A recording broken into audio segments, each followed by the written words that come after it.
Hola a todas y a todos, bienvenidos a esta clase. Primero pues me presento para que podamos establecer este contacto, esta comunicación mucho más cercana. Mi nombre es Victoria Sandino Simán Carrera. Actualmente soy congresista de la República, producto del Acuerdo de Paz. Estuve en la mesa de negociaciones de La Habana hasta la firma del acuerdo y además estuve en la insurgencia durante 24 años. Participé también igualmente en la comisión de impulso, seguimiento al acuerdo de paz. Estamos hablando de la comisión de la CECIBI. Y hoy quiero compartir con ustedes una serie de ideas frente a esta clase de el tránsito de las FAREP a la vida legal y al partido, a la construcción de lo que ha sido el partido, pues, de la Fuerza Alternativa Revolucionaria del Común. Así que bienvenidos, bienvenidas, esperamos que podamos hacer un diálogo, un intercambio fluido, interesante, con todas las opiniones, a todos los y las estudiantes de América Latina y del mundo donde estén recibiendo este curso. Quería plantearles esta clase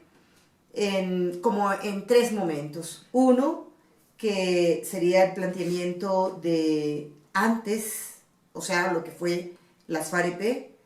una durante, que sería el acuerdo de paz, y tres, el después de la firma del acuerdo de paz, el después que es el ahora realmente.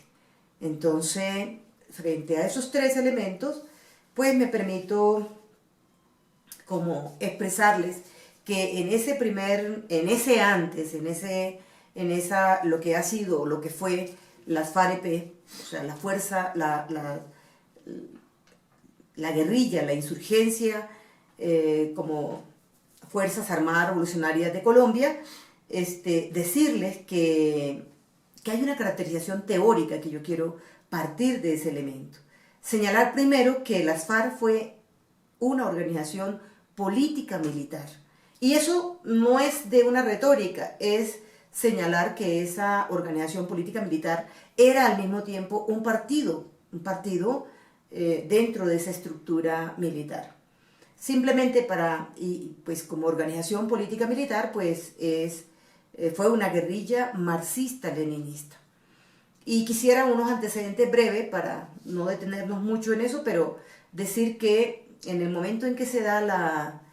el ataque a Marquetalia, que es donde se da el origen de la insurgencia, de la guerrilla, de las FARC en particular, ese momento pues está determinado por lo que ha sido la violencia en Colombia, no solamente en el año 64, cuando se produce la constitución de las FARC, sino que viene de mucho atrás, desde antes de la muerte de Jorge Eliezer Gaitán,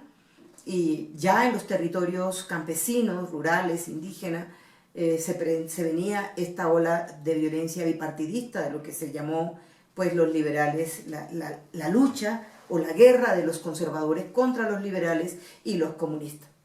Las FARC o el movimiento campesino que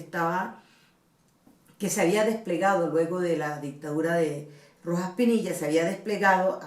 más adentro de la cordillera, en este caso en la cordillera central, en lo que se le llama Marquetalia. Esto es en el sur del departamento del Tolima, al sur de Colombia también un poco. Allí, cuando empieza el ataque a Marquetalia, producto del gobierno, ordenado pues por el gobierno de Guillermo León Valencia, aupado e impulsado también por el conservador, porque este gobierno era un gobierno conservador ya del Frente Nacional, pero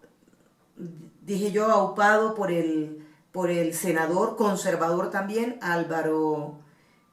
Gómez Hurtado. Este señor hablaba de lo que le llamaban repúblicas independientes. Lo cierto es que se produce este ataque el 27 de mayo de 1964. Allí las comunidades rurales que estaban en ese territorio se sacan prácticamente a la mayoría de sus familias y deciden enfrentar la resistencia, o hacen resistencia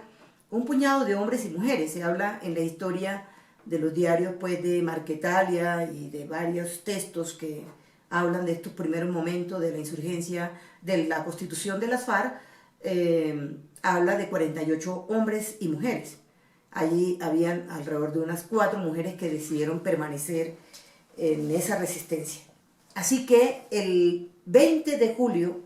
de ese mismo año, del 64, menos de 2 meses incluso de estar ya en la resistencia, se hace la primera asamblea guerrillera, que es lo que se le ha llamado como la primera conferencia, y se crea un documento muy importante en la vida de las FARC, que fue el programa agrario de los guerrilleros, con un corte político revolucionario de carácter socialista que plantea pues esta lucha de orden desde la guerrilla. Entonces, desde ese momento, esos hombres y mujeres que estaban en la resistencia campesina, pues se constituyen en el Partido Comunista, porque incluso meses antes de producirse el ataque, llegan 2 cuadros de la Dirección Nacional ordenados por el Partido Comunista, que en ese momento era Jacobo Arenas y Hernando González Acosta. Así que ese puñado de hombres constituyó lo que luego fue pues la guerrilla de las FARC, que tuvo presencia en todo el territorio nacional, podríamos decir que casi los 32 departamentos que componen a Colombia. Otro elemento que yo quisiera tratar con ustedes, expresarle, es el tema de las relaciones sociales y la cotidianidad que se establecieron en ese marco de la vida guerrillera. Y lo señalo porque es parte de esa estructura también política y militar que planteó la organización insurgente, y cómo esas relaciones sociales determinaron pues unos niveles de igualdad al interior de la insurgencia entre hombres y mujeres, sin que se lograra pues esa igualdad completa que anhelamos las mujeres feministas. Yo soy feminista de militancia y bueno, y de práctica, intento serlo todos los días. El caso es que esas relaciones sociales regidas por unas normas que son, por ejemplo, lo que le llamábamos normas internas de comando, los estatutos y el régimen, el régimen disciplinario que estaba, o el reglamento pues, de régimen disciplinario, que era, repito, lo que regían esas normas. Entonces determinaba la cotidianidad, todo estaba normatizado, todo estaba regido, pero también habían unos niveles, repito yo, de igualdad y sobre todo de mucho respeto hacia todo, entre todos, hombres y mujeres.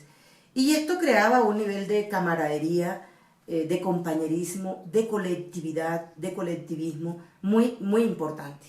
Cosa que una guerrilla, después de 53 años de tener este ejercicio, pues hoy son otros retos que los vamos a hablar a continuación. Otro aspecto de esta vida guerrillera, pues está determinada por, creo que muchos, tal vez en los distintos documentos que puedan estar consultando, por la disputa territorial y los alcances regionales que tuvo la guerrilla. Y en eso quiero mostrar algunos aspectos para seguir reiterando este aspecto político. Entonces, por ejemplo, desde la insurgencia, en el territorio donde se actuaba, con las comunidades con las cuales se trabajaba, había una relación o un relacionamiento, una construcción social también muy importante y muy significativa, de tal manera que muchos llegaron a decir que las FARC se había constituido en un Estado dentro del Estado vigente, legal, o el Estado constituido. ¿Y por qué? Bueno, porque había ese sistema, insisto, de interacción social que tuvo agencias particulares, como el tema, por ejemplo, de unas normas de convivencia. No en todos lados era igual, pero sí había unos aspectos muy importantes alrededor de ese agenciamiento de las relaciones sociales o de la convivencia. De alguna manera, por ejemplo, se hacían asambleas entre guerrilleros o comisiones guerrilleras y la comunidad misma pedía la presencia de la guerrilla para poder controlar y para poder regular esas normas de convivencia. En ese sentido, pues buscaban formas de resolver las dificultades. Menciono algunos ejemplos. El tema de, por decir, cuando se iba a un establecimiento público, como hablando de la ruralidad, ¿no? Cómo se cuidaban los animales, cómo se decía que no podían amarrar, tener los animales durante un día, durante 2 días, tenían que buscar un establo donde los animales pudieran permanecer, y eso se hacía conciencia en la gente, o que si había una fiesta, un bazar, una actividad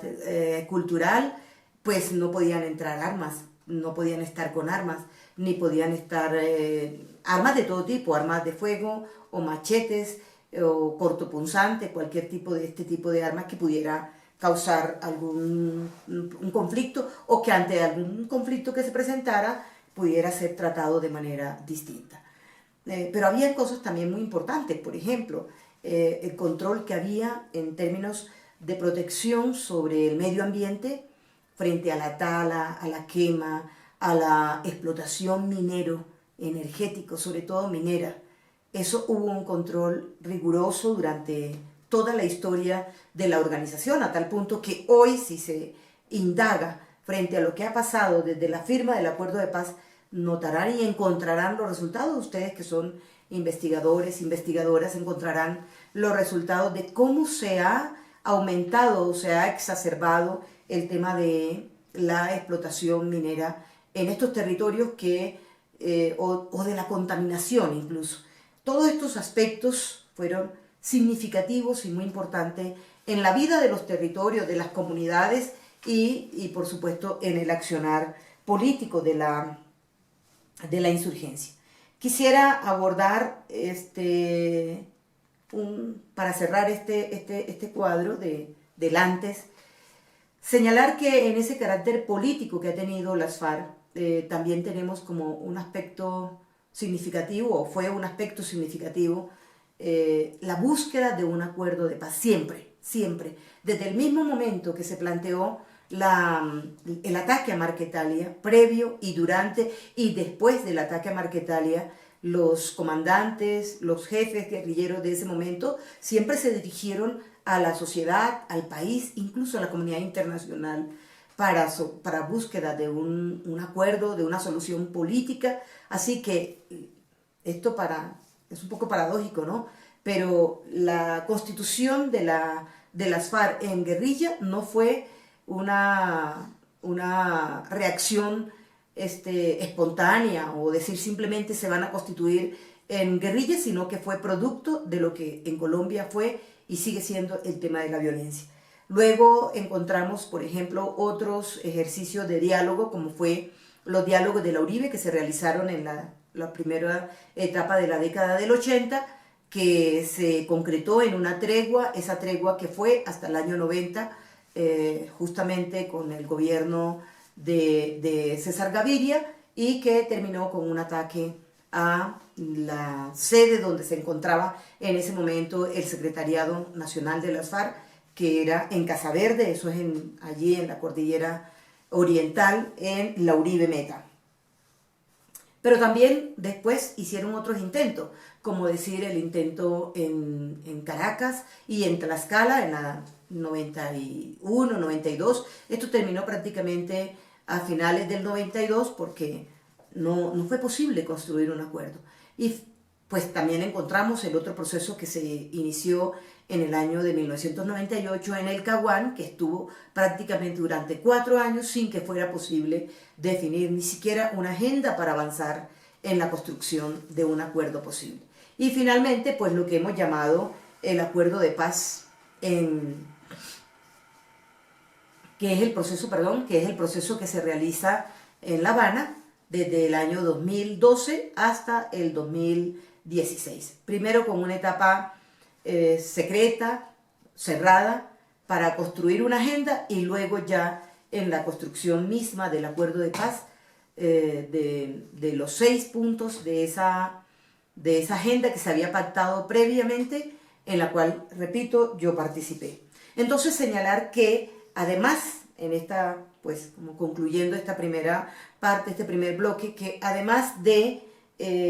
ser un partido político, de ser una guerrilla marxista-leninista, fue una guerrilla que tuvo una incidencia en el territorio muy importante, significativa, y que esa incidencia estaba determinada por una serie de normatividades, de interrelacionamiento con la comunidad y los territorios, y tercero, que esta guerrilla, las FARC-EP, estuvo siempre buscando una salida política a la confrontación armada que vivía el país y una salida menos dolorosa, mejor dicho, a lo que ha sido la guerra en Colombia. Bueno, yo quiero iniciar este segundo bloque planteando que la manera de llegar al acuerdo de paz también tiene un contexto latinoamericano, un contexto que está ligado a lo que ha significado los procesos sociales, los movimientos sociales en América Latina y también el viraje que ha tenido el territorio en materia de derechización, si se puede llamar. Y en ese sentido, además también por las mismas situaciones internas, por supuesto. Yo ya había insistido en que esta búsqueda de un acuerdo, de una salida política, ha sido permanente desde la FARC, desde sus orígenes, y siempre consultando como la realidad internacional, la realidad latinoamericana. Y pues esta apuesta está ligada también, o estuvo ligada, a esa realidad del continente que hoy nos tiene incluso discutiendo aquí, y que estamos viviendo o siguiendo los acontecimientos, por decirlo de alguna manera, que ocurren en el continente y en los territorios latinoamericanos. Entonces, plantearle que ese proceso de negociación estuvo ligado justamente a esa realidad nacional, territorial, a esa situación de la violencia, de no... Aquí hay que ser así, mire. Había un momento en que no había avance en el desarrollo del proyecto revolucionario. Es decir, el tema de la tecnología que había implementado el gobierno colombiano con todo el apoyo económico, tecnológico, militar de los Estados Unidos fundamentalmente, pues no había permitido ningún tipo de avance y tampoco por parte del Estado colombiano, y ese fue un elemento, un factor fundamental y decisorio para poder sentarse a la mesa y para seguir avanzando en la construcción de los acuerdos. Yo sé que en la clase anterior ustedes trataron el tema de ese balance de la reincorporación, pero quiero plantearles simplemente unos elementos muy puntuales. ¿Qué se pensó? ¿Qué se pensó sobre el tránsito a la vida civil en el momento en que se estaba en la mesa de negociaciones? Pues primero que iba a ser una cosa completamente distinta a lo que el gobierno había pretendido, y no solamente el gobierno, sino también pues los organismos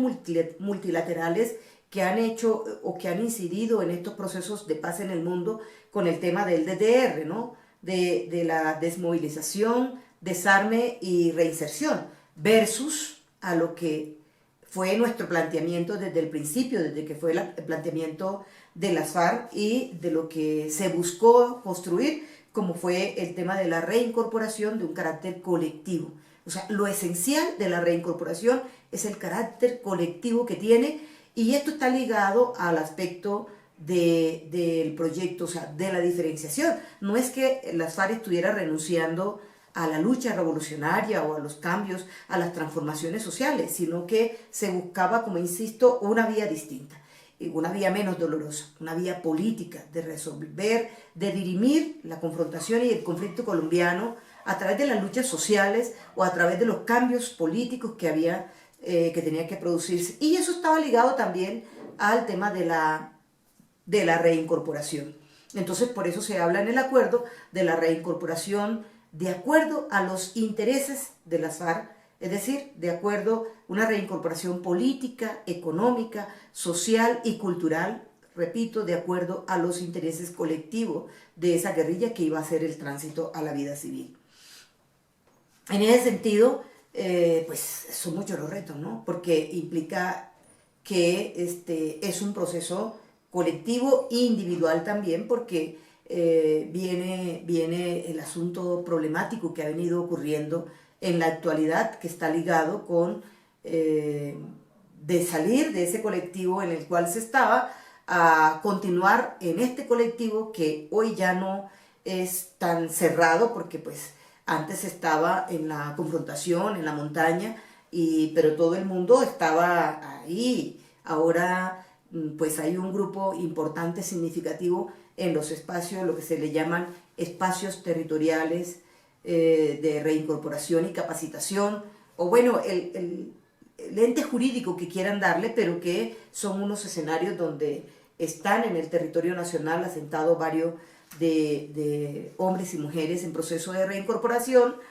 pero dentro de una individualidad también, ¿no? Y esos son de los retos, creo yo, de los mayores retos que se está enfrentando, no solamente el hecho del incumplimiento por parte del gobierno colombiano y del Estado, sino también de lo que implica ese tránsito. Es decir, porque no es solamente una cuestión del individuo, de la persona, del hombre o la mujer que está en el tránsito, sino cómo ese tránsito se incorpora a esta sociedad que no ha cambiado además,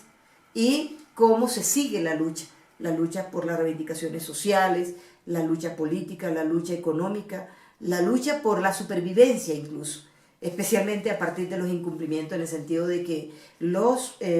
proyectos de orden productivo que se tenían planeado, pues no han funcionado ni se han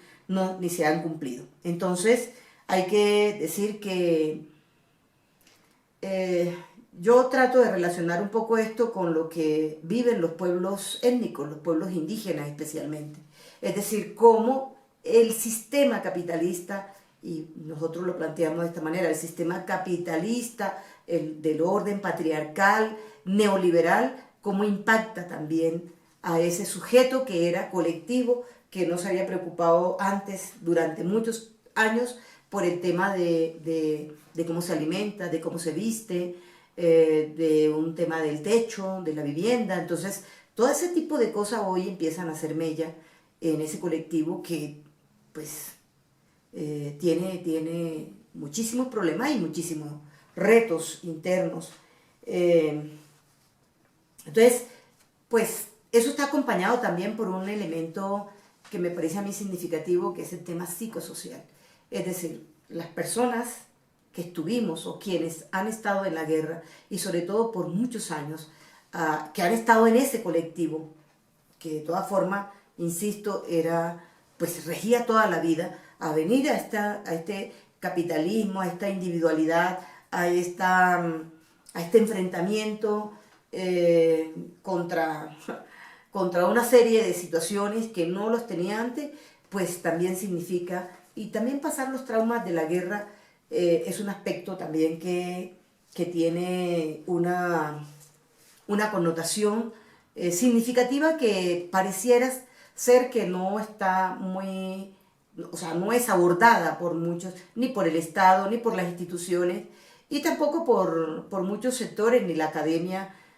pues de manera específica, ¿no? Para mencionarlo justamente en este escenario en el cual estamos. Hay otro de los retos, creo yo, de ese tránsito a la vida civil y de la construcción de un partido político, es el tema de la institucionalidad. Entonces ustedes piensen, por ejemplo, cómo una organización que estuvo combatiendo de manera radical al Estado colombiano, a un Estado pues como el colombiano, ahora cómo actuar dentro de esa legalidad y dentro de ese mismo Estado. No obstante, a que la lucha siga siendo por los cambios, pues, pero está actuando dentro de las reglas legales de esa institucionalidad. Eso empieza por conocer, ¿no?, la institucionalidad misma, por conocer la misma Constitución, porque mucha de la gente, muchos de los guerrilleros y guerrilleras durante el periodo de la guerra, pues les importaba muy poco el tema de conocer la Constitución de la República, por ejemplo. Porque, pues, ¿por qué? Si esa, primero, estaba rebelado contra ella, y segundo, la idea era transformarla, cambiarla. Y hoy hay que actuar dentro de esa legalidad. Otro aspecto cómo interactuar, cómo incidir con las institucionalidades como una parte tanto firmante del acuerdo, pero también como parte de la sociedad, ¿no? Como parte de esa sociedad que está en proceso de reincorporación, pero al fin y al cabo hace parte de la sociedad colombiana. Y en ese sentido, esa interacción y esa incidencia con la institucionalidad es extremadamente frustrante para la gente, porque primero para tocar puerta, antes el colectivo se lo resolvía todo, pues ahora el tema de la salud, por ejemplo,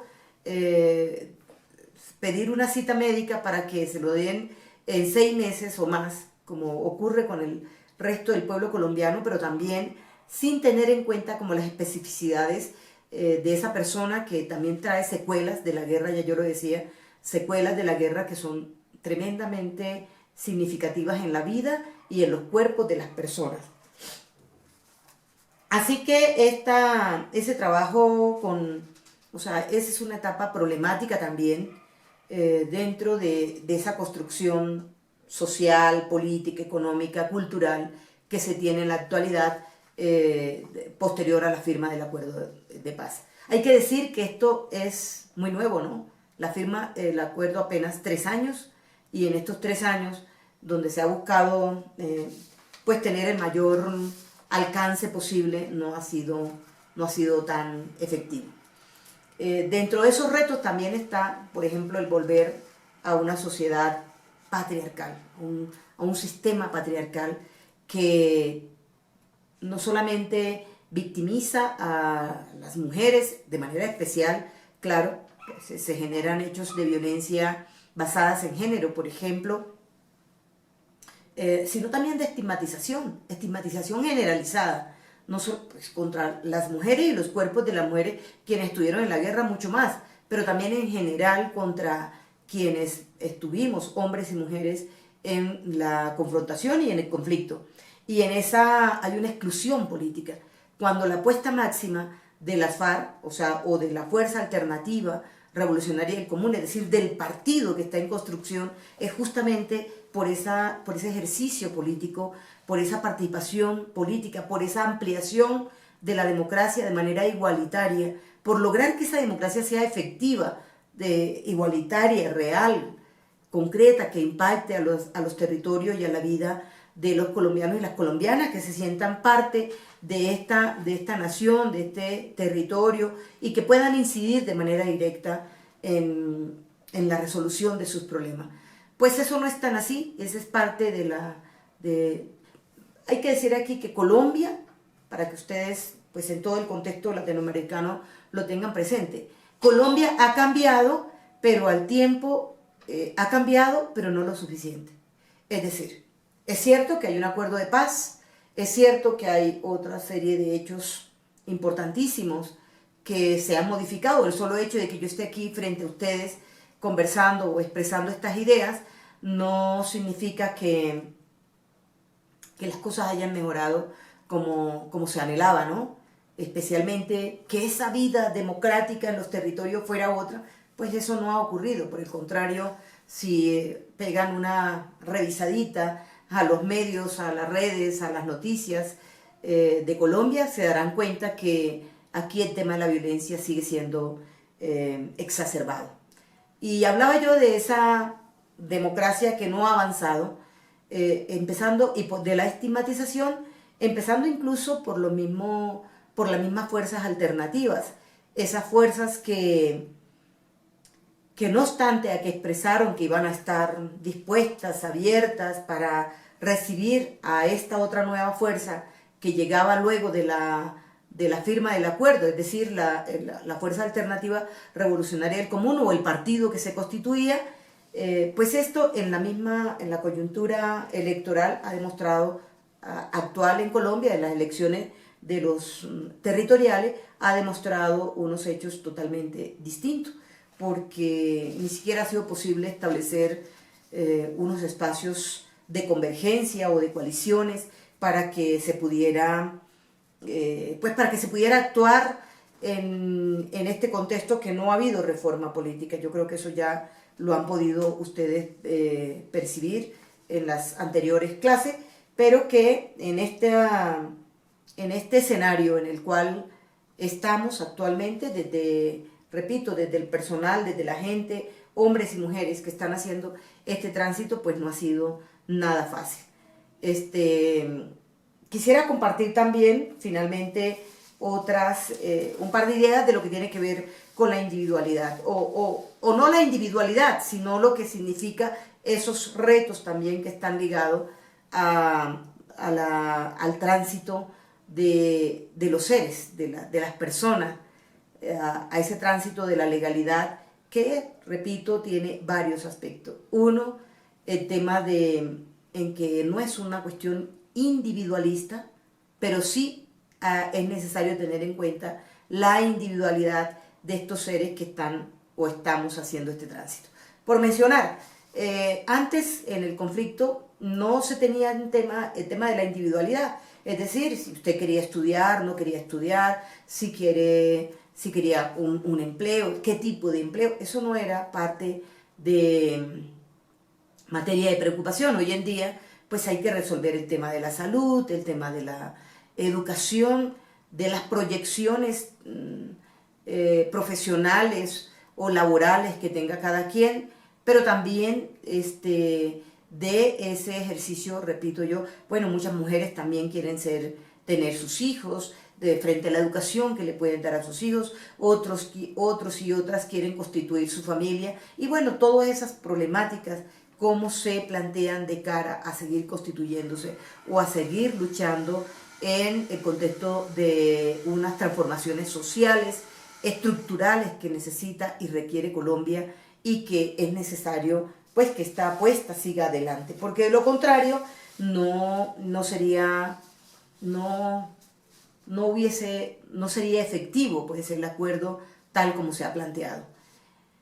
Decirles que este acuerdo de paz, este tratado, este pacto que se hizo en Colombia,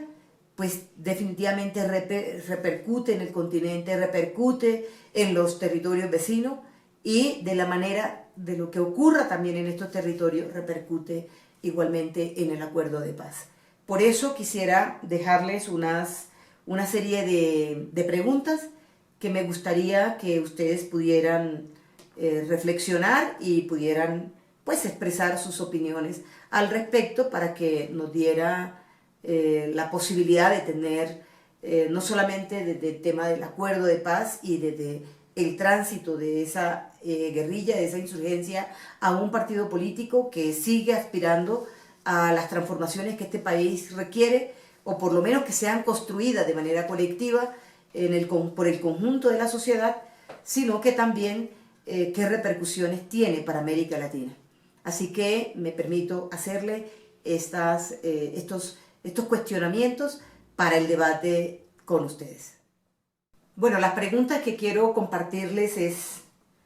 y lo planteo que lo miremos más de manera global, no general, no solamente de acuerdo a lo que ustedes crean y hayan logrado indagar sobre el caso colombiano y a lo que acabamos de compartir ahorita, sino en general para América Latina, pensémoslo así. En primera medida sería cuál es el papel de la academia y de las y los estudiantes en la construcción de paz en Colombia y en el continente, y sobre todo también qué idea tienen ustedes de lo que debe ser ese tránsito a la vida civil, es decir, de grupos que han estado alzados en armas, que han estado en la insurgencia, hacia la construcción de un partido político. ¿Creen ustedes que es necesario avanzar o profundizar en la democracia, especialmente esa democracia igualitaria que muchos y muchas vienen planteando en la actualidad para garantizar el tránsito a la vida política de los movimientos que han estado en la insurgencia? Y la tercera y última es cómo interpretar y viabilizar el accionar revolucionario en medio de la legalidad, en medio de un Estado ahora que, pues, en el cual se actúa. Y digo especialmente de los movimientos que han estado levantados en armas o alzados en armas y que tras un acuerdo de paz se puede concretar en este escenario. Entonces, ¿cómo creen ustedes que se puede